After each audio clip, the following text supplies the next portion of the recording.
Hello, everyone. Welcome on board again. Today, I have the pleasure to talk with Ilya Volovic from Gemini Advisor. Today, the topic is a little bit of a deep fake. And Ilya, thank you very much for being with us and discussing this topic that is very centric today, as kind of everyone is talking about. I think everyone saw as well the Tom Cruise video that is kind of become so popular on the internet. So, welcome, Ilya.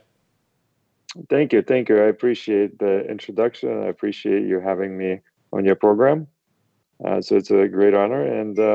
As you rightfully pointed out, deepfake technology is becoming very popular. There's a lot of very cool videos out there with cool face swaps and cool body swaps, and it's a really cool technology.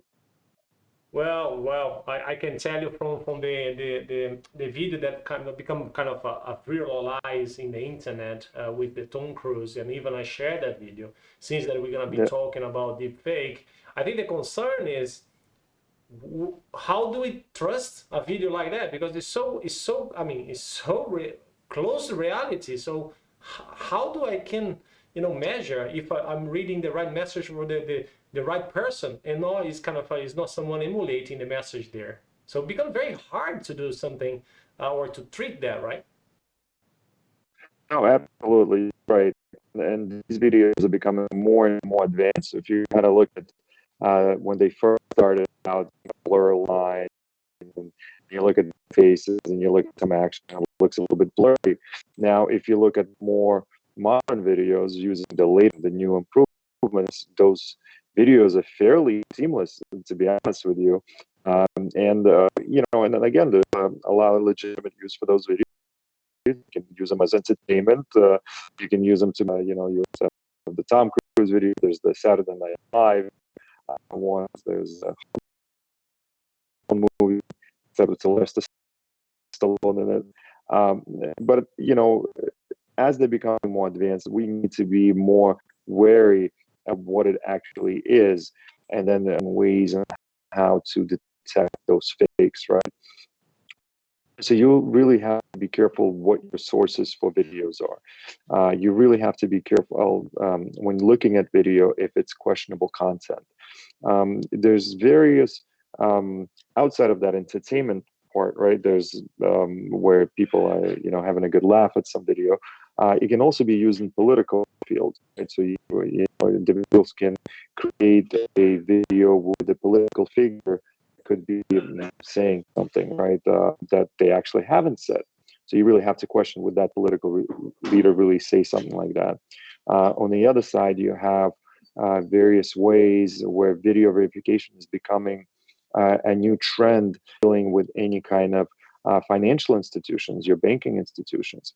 As we have seen with COVID 19, a lot of banking institutions, your brick and mortar locations are shutting their doors and they're saying, yeah, it's just online now, right? So these institutions have to find new ways of verifying who their customers are. And same thing goes, not just the banking institutions, you're talking about financial exchanges, such as cryptocurrency exchanges, which are also gaining a lot of momentum now. Cryptocurrency is becoming something very a lot more widespread and a lot more common use. So you have these cryptocurrency exchanges, and they also have to somehow install new verification methods. So we're seeing a very a turn in our overall institutions, kind of turning to new ways of finding customers. Um, so dangers lie really in the fact that criminals or cyber criminals or any kind of criminals find ways to bypass these new technologies and these new implementations. And one of the ways they can do that is by the use of deepfake technology. Um, It's very interesting that you said, and then I think my question in that, and I think how, I mean, I know because I saw some, I think, article that you wrote, and it's very well written in terms of how do you treat a deep fake. And I think for me is, and I think fake news is start to be a concern, is already a concern, sure. in a combination could be very dangerous because we are combining a fake news with an impact of a real kind of a very close, real deep fake. So the combination Hmm. of these two factors will make, I think, public opinion maybe disperse or actually becomes in a fight or even a civil war. Right, exactly. Who can you trust, right? And if you have your president come on TV and say some things, and then they'll come out later and say, "I haven't said that. That was a fake video," right? So when we're looking at these type of deep fakes, we also have the industry that's trying to see how do you make this technology safe? How do you make this technology trusted, right? Um, so some larger companies out there are trying to find ways to be able to identify the deepfakes. One of the products that was released by Microsoft, they have created a deepfake detection technology, and essentially it's a software or AI. And again, deepfake is also created with the use of artificial intelligence, which we call AI. If you think it that way. And then you have another AI from the sector of that is trying to make sure that this is a safe technology. And those two AIs are kind of fighting with each other. Which one will win? Which one is going to be able to detect one, and which one will be able to trick the other one?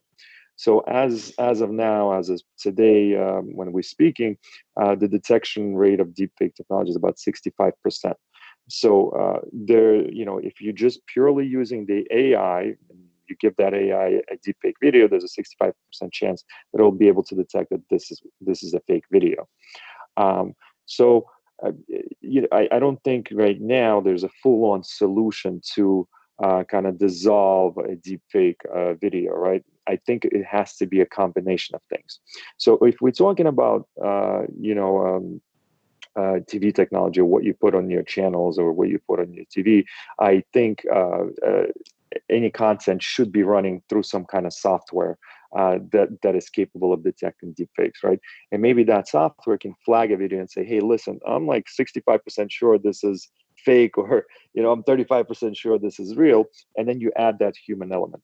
And then when you add the human element or somebody that is trained in detecting deepfake videos, they should be able to kind of take a look at some of the lines, maybe some of the movement. Is there anything there that can be indicative of a falsehood, of somebody's trying to trick you with these deep fakes?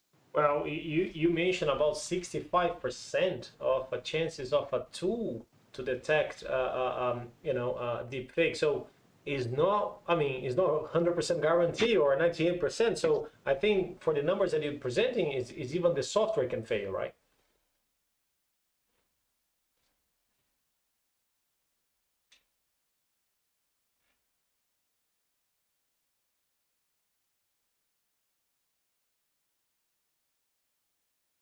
Connor, and then the other one is the Terminator trying to pretend to be John Connor, right? So they imitating those voices, but they're able to tell that they both are Terminators. So in a sense, if you look at this AI, and I don't want to be scaring anybody with judgment dates, but you have these AIs that are trying to trick each other, right? On the one hand, you have the deepfake AI that is trying to represent something that it's not, or create a deep fake. And then on the other side, you have an AI that is trying to find, is this an AI, another AI trying to create it? Um, and again, this is the beginning of this technology, right? We've seen it used as entertainment mostly. But COVID-19 really started to speed up this process of virtual verification for the customers, right? So before it used to be verification of your voice. So where your banking institution, for example, has a sample of your voice, and when you call your bank, they can compare the samples, and then they'll say, "Yeah, I trust this voice," and whatnot. And they have various ways to detect if the voice is different. But then you saw the technology of voice changers, and voice changers have been around. You probably see those. You have an app, you'll say something, and it'll say it in a completely different voice, in the voice of Sylvester Stallone or some popular individual. And then you have similar things are happening right now with the videos, right? So you have your face swap apps, right? So where you can take an app, you take your face, and then it'll swap it with somebody else or a celebrity. And now it's becoming a video. So video is coming aboard right now fairly quickly. Um, so we're seeing the beginnings of it. And again, the COVID-19 is kind of speeding up implementation of these video verifications into your everyday lives. Because again, just a lot of businesses had to close down, and a lot of businesses are really nowadays are just purely online business. Amazon, for example, right? It's primarily an online business, so they actually started to implement some forms of video verification for their new customers.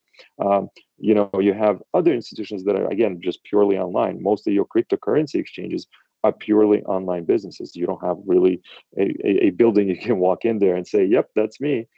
Not really happening. So they have to have ways to verify it.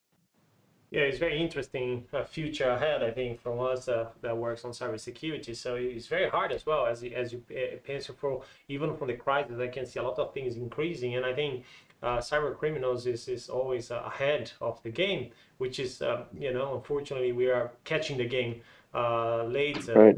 And I think um, I really appreciate your talk today. Definitely, we're gonna see more maybe in the future. So I leave for For us to sure. decide Hopefully. later, but definitely I think the guys is looking maybe to know more about the forensic side. I think this is just kind of for people to understand abroad the picture, what is the danger around. And I think For Ilya, sure. thank you very much for your participation today. Yeah, thank you so much as well for having me. I was really happy to be on your show, and looking forward to continuously engage with you on this topic and others. Thank you very much. Have a nice one. All right. All right. Bye bye.